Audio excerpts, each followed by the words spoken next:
Diponegoro, karya Khairil Anam. Di masa pembangunan ini, Tuhan hidup kembali dan bara kagum menjadi api. Di depan sekali Tuhan menanti.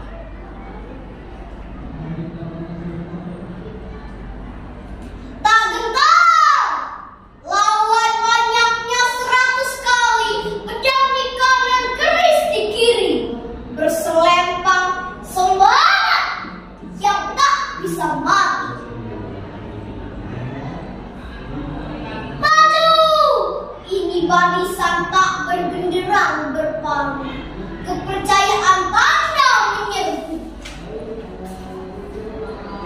Sekali berarti sudah itu mati.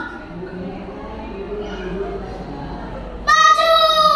Bagimu negeri menyediakan api, punah di atas menghamba, binasa di atas ditindas.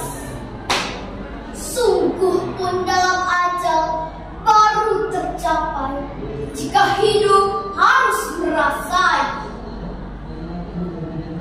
Maju! Serbu!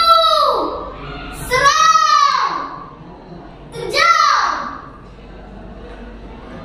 Wassalamualaikum warahmatullahi wabarakatuh. Memiliki program wawasan keislaman yang baik, nyaman untuk belajar.